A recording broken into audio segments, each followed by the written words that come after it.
ഇപ്പൊ ഞാൻ പറയാറുണ്ട്, എന്റെ മമ്മിയോടൊക്കെ പറയാറുണ്ട്, എന്തിനാ കണ്ടിട്ട് കാര്യമൊന്നുമില്ല, ഇത് ഒരാഴ്ച കഴിഞ്ഞിട്ട് കണ്ടു കഴിഞ്ഞാലും അവിടെ തന്നെയൊക്കെ ആയിരിക്കും നിൽക്കുന്നത്. അപ്പൊ അടുക്കളയിരുന്ന് പണിയൊക്കെ എടുത്തിട്ട് കേട്ടോണ്ടിരുന്ന പറയും.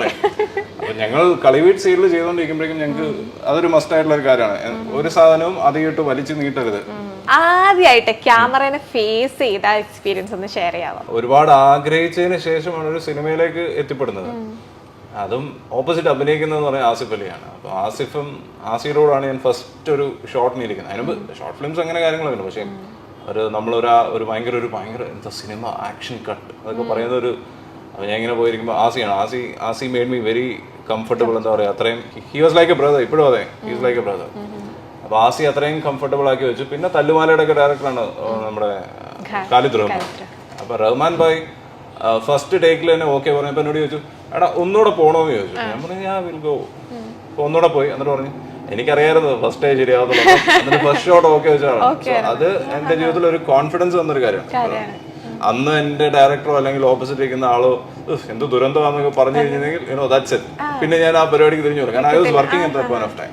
അപ്പം എന്നെ കൊണ്ട് പറ്റും, that was A first time experience അല്ലേ. അപ്പൊ എന്നെ കൊണ്ട് പറ്റും, അല്ലെങ്കിൽ അത്രയും കോൺഫിഡന്റ് ആക്കി വെച്ചോണ്ടായിരിക്കും പിന്നെ എനിക്ക് അതൊരു പാഷനായിട്ട് മാറിയത്. സീരിയലിലോട്ട് വരികയാണെന്നുണ്ടെങ്കിൽ സീരിയൽ ആദ്യമായി ക്യാമറനെ അല്ലെങ്കിൽ സീരിയലിലോട്ട് വന്നത് സീരിയലിലെ ഒരു ഫസ്റ്റ് സീൻ ഓർമ്മയുണ്ടോ? സീരിയലിലെ ഫസ്റ്റ് സീൻ എനിക്ക് ഓർമ്മയുണ്ട്. സീരിയലിൽ ഞാൻ ഫസ്റ്റ് സീരിയൽ ചെയ്യുന്നത് മഞ്ഞൾ പ്രസാദം എന്ന് പറഞ്ഞിട്ട് ഫ്ലവേഴ്സ് ടിവിക്ക് വേണ്ടിയാണ്. അതിന് സ്റ്റേറ്റ് അവാർഡ് കിട്ടിയതാണ്.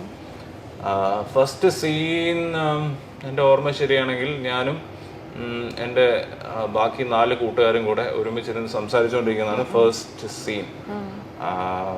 That was a good experience. ഈ പറഞ്ഞാൽ അതൊരു സീരിയൽ ടീമാണെന്നുള്ള ഒരു ഡയറക്ഷൻ, അങ്ങനെ ഭയങ്കര സീരിയസ് ആയിട്ടുള്ള ഒരു ലൊക്കേഷൻ ഒന്നും ആയിരുന്നില്ല.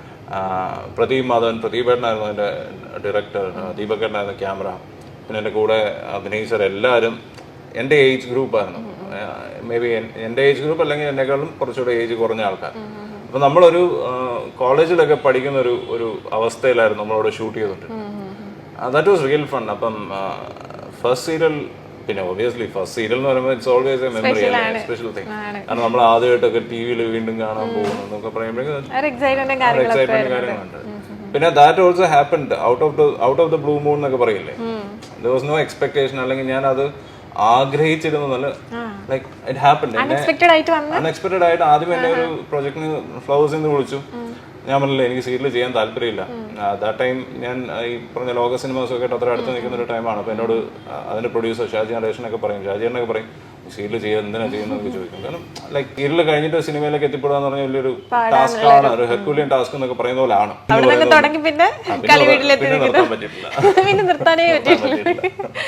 നമുക്ക് കുറെ വിശേഷങ്ങളൊക്കെ ചോദിക്കാൻ, ഇപ്പൊ ഓണത്തെ പറ്റിയിട്ടും ഒക്കെ കുറെ വിശേഷം അറിയാനുണ്ട്. പക്ഷെ നമ്മുടെ ഷോയിന്റെ ഫസ്റ്റ് റൗണ്ടിലേക്ക് ഇപ്പൊ പോവാം. ഓക്കെ, നമ്മുടെ ഈ റൗണ്ടിന്റെ പേരെന്താണെന്ന് അറിയോ? പച്ചക്ക് പറയുമ്പോൾ നീല ഡ്രസ് ഇട്ട് പച്ചക്ക് പറയാൻ പച്ചക്കറി. ഇവിടെ കുറച്ച് സ്റ്റേറ്റ്മെന്റ്സ് നമ്മൾ പറയും. അപ്പൊ ആ സ്റ്റേറ്റ്മെന്റ്സിനോട് എന്താണോ പറയാനുള്ളത് ബോൾഡ് ആയിട്ട് അതിനുള്ള ഒരു ആൻസേഴ്സ്. എന്നെ ആൾക്കാർക്ക് പൊതുവെ ഇഷ്ടമില്ലാത്തൊരു കാര്യമാണ് ഞാൻ എല്ലാം പച്ചക്ക് പറയാം. ഞാൻ ഇച്ചിരി സീരിയസ് ആണ് കേട്ടോ. ഞാൻ പച്ചക്ക് പറയാറുണ്ടല്ലേ, അപ്പൊ ഒരു കുഴപ്പമില്ല.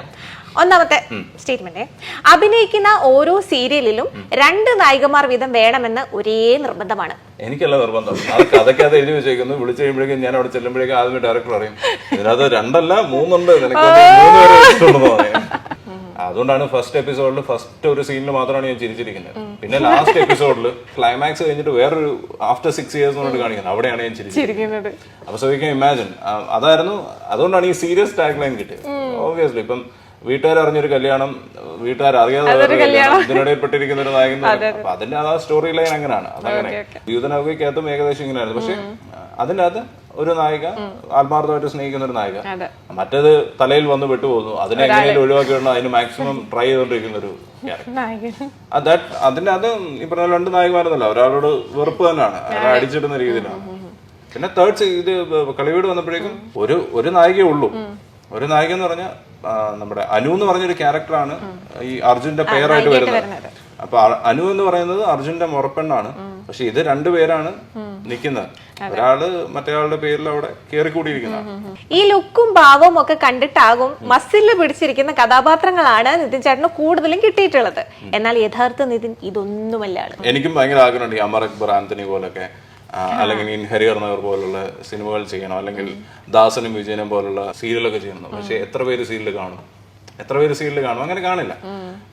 സീരിയൽ എന്ന് പറയുമ്പോഴേക്കും പൊതുവെ സ്ത്രീകൾക്ക് മുൻഗണന കൊടുക്കുന്ന ഒരു ജോണർ ഓഫ് ഇതാണ്. അതൊരു അരമണിക്കൂറിൽ എന്തൊക്കെയാണ് സംഭവിക്കുക, അരമണിക്കൂറിൽ ഒരു 20 മിനിറ്റ്സിൽ എന്തൊക്കെയാണ് സംഭവിക്കാൻ പറ്റുന്നത് എന്നുള്ളതാണ് അതിൻ്റെ ഇത്. പുരുഷന്മാർക്ക് എന്തെങ്കിലും ചെയ്യാനുണ്ടോ എന്ന് ചോദിച്ചു കഴിഞ്ഞാൽ ഇതൊക്കെ ഉള്ളൂ ചെയ്യാൻ അതിൻ്റെ അത്. പക്ഷേ ഈ കളിവീട്ടിൽ ഞാൻ എല്ലാം ചെയ്യുന്നുണ്ട്.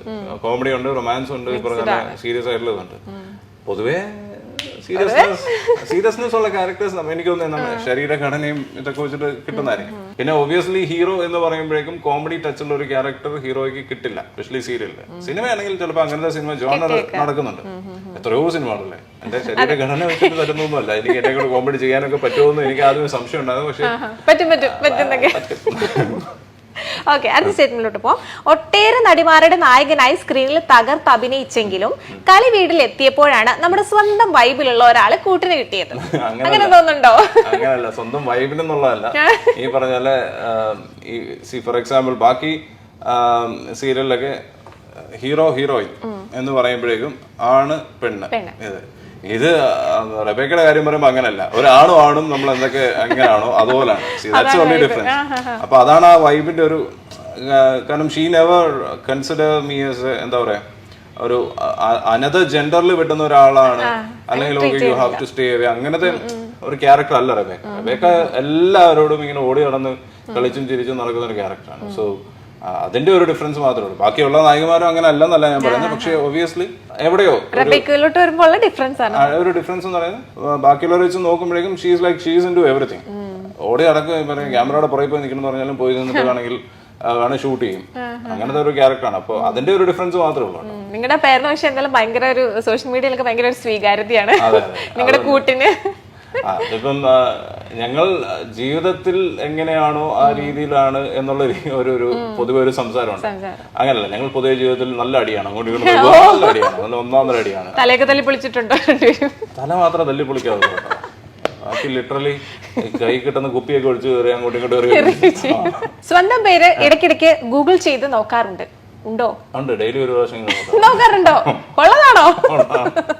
അപ്പൊ എന്താ ആത്മനിർവൃതിയാണ് അടയുന്നത്? അങ്ങനല്ല, നമ്മളെ പറ്റി എന്താണ് പുതിയ വാർത്തകൾ, എന്താണ് പുതിയതായിട്ട് വന്നിരിക്കുന്നത്.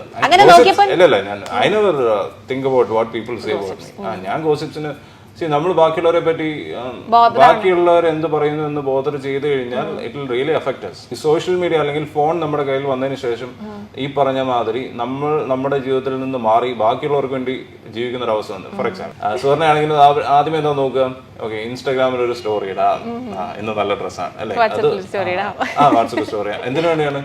നമ്മളെ സാറ്റിസ്ഫൈ അല്ല, ബാക്കിയുള്ളവരെ കാണട്ടെ എന്ന് വിചാരിച്ചിട്ടല്ലേ. അപ്പൊ നമ്മൾ ജീവിക്കുന്ന ബാക്കിയുള്ളവർക്കായി പോകുന്നില്ല. ലൈക്ക് ഞാനിപ്പോ സോഷ്യൽ മീഡിയ യൂസ് ചെയ്യുന്നത് ലൈക്ക് ഇതിന്റെ ഒരു പ്രൊഫൈലാണ്. Somebody has to see okay ഇതൊക്കെയാണ് ഞാൻ ചെയ്തിരിക്കുന്ന വർക്ക് എന്നുള്ളത് അറിയാൻ വേണ്ടി മാത്രമാണ് ഞാൻ സോഷ്യൽ മീഡിയ യൂസ് ചെയ്യുന്നത്.